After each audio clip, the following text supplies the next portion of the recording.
So I need more of a push away. See, it's not, your elbow's not really going anywhere, so it's going down. Then I need you to stay a little taller than that. So you start dropping down. Then you have to lift up. And then, so your timing's early again. All right? So we got to increase your push weight. So staying behind the balls because your timing's early. So when your timing's early, you get on your left leg too soon. So what happens, like why timing is so important, kid? So I just let them go. So when you're I here, let them go first. this right leg and your hand are in time. So your right leg pushes your hand through. It's not. When your timing's early, there's a weight transfer onto your left leg early. So that early weight transfer makes this go here, this go here. This controls this. So when your timing is early, you want to do that right there. Your hand's behind it. And you go outside of it. Oh, yeah. You pull back. Come across it all the time. Is that weight transfer? Is it timing? You could bring the shoulder down? Correct, you have to because there has to be a power source. Okay. It's either your right leg or your right shoulder. It's got to be one or the other. So the power source is your right shoulder. The distance between your head and your shoulder never changes. So when you throw a ball correctly, watch my head never moves. And my hand doesn't stay behind it. So watch what happens. So when my shoulder, I get early and my shoulder pulls my thumb down, shoves my head left. So now this is here, so this has to go here. So that's why timing is so important because it keeps your head. That's what happened in my video. My head is going left. Okay. So that makes your hand turn over. Because your head goes left, so the breastplate controls the shoulder side. This distance never changes. So if this goes, if I'm looking at Jeff, even in the chair, my chest never moves. Look at my hand. Now watch when my chest goes foot left 10 degrees. Look at my thumb. Oh, yeah. This controls this controls that. So once that changes, that has to roll down. So consistency, release, missing Once the inside your head head. goes left, All bets are off. breastplate Has to go has with to it. go left too. It has to. So it never goes to the Can't. And where's that early timing in this? No push away. As far as this, okay. So right there. You're just dropping it down. Okay. Now it's dead. So you see your thumbs turned in. It's not swinging back because your hand's not quiet. It's dead, so your thumb turns in to pull the ball up. Now your hand's on the outside of the ball, then you try to get it back around, and your timing's early. So let's increase the push away. And that's the reason why when the ball is down here, it feels like it's not going anywhere. Because we went up here. Push away.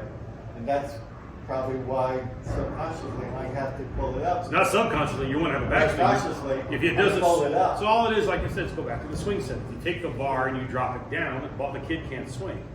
So when you guys drop your hips, you're dropping that shoulder, the ball gets dead.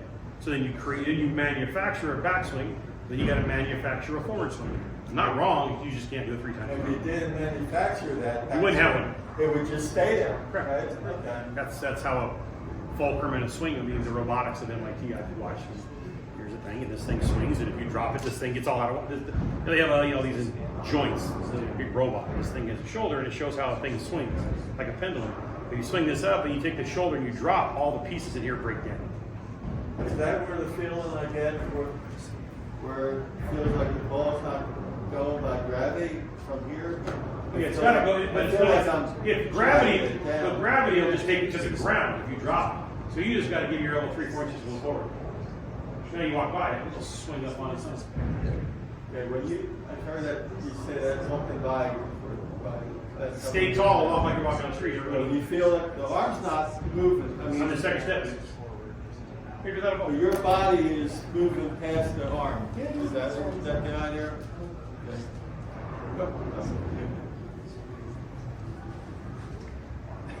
That's where you're supposed to be. Yeah, okay. You're here. Did you feel that those times? Yeah, try that. If you I get here, do it that way. Do it with me. And I'll do my arm. 5 steps. Ready? Watch how soft it is. I don't do anything to it. It just kind of goes up there. I don't even think about it. Okay. And I'm not feeling that. I feel like I'm forcing Because it you're not walking. the whole way. Right.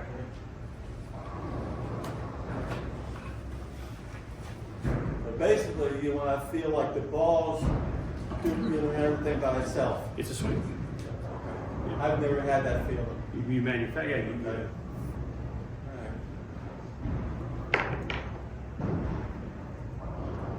And that affects all your timing The wire So, fall off at the foul line?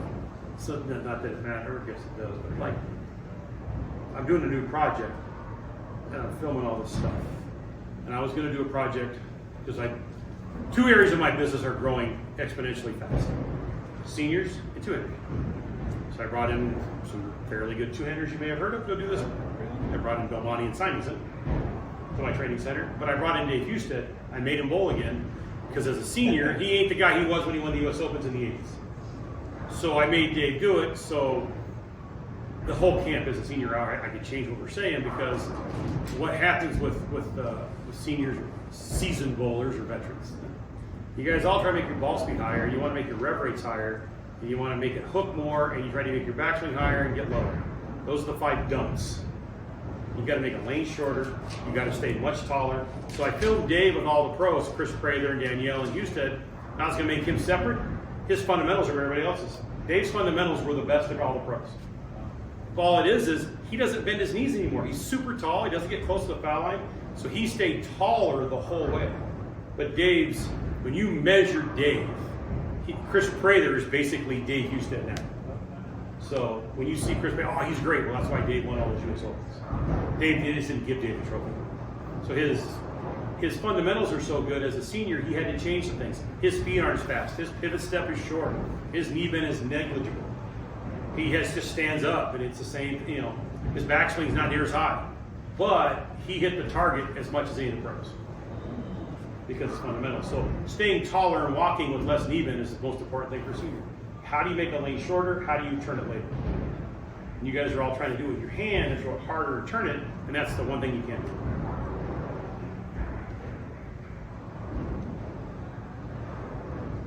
So you'll see today when we do the presentation.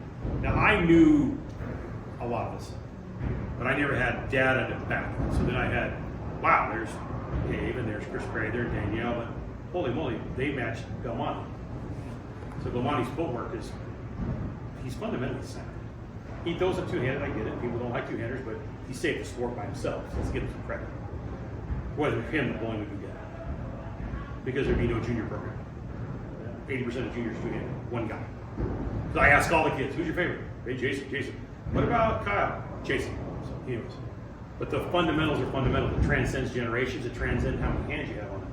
But as a senior, this group being a little bit older, what we're talking about, everybody's timing, Dave's timing is perfect.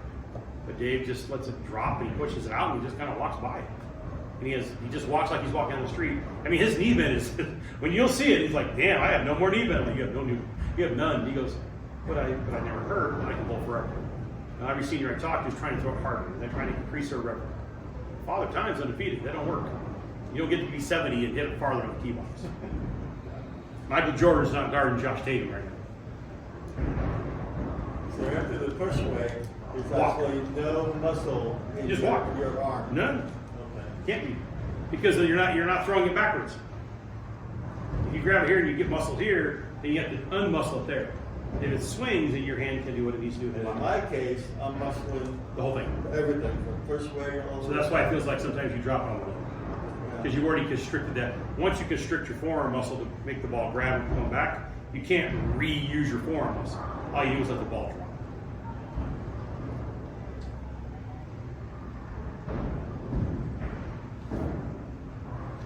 Yeah, we're just trying to do the same thing. Because only two things really matter, timing and balance. So there's kind of your timing spot. You're only about a ball early. Let's work on that timing.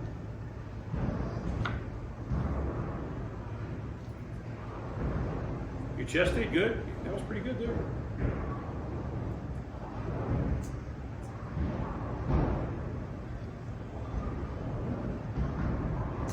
Pivot steps under your head. Their timing got early. Yeah. You stay with it. That wasn't bad.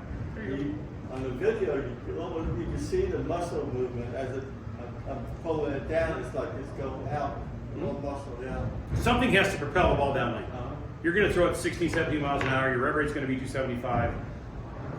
Something has to make that happen. Well, it's either this or it's that. In my case, it's this, Correct. which is wrong. It's got to be the. It's not so much as wrong. It doesn't give you. It's never wrong. It doesn't give you the desired result you want. Okay. Right. Because when you throw it correctly, there's a certain feel.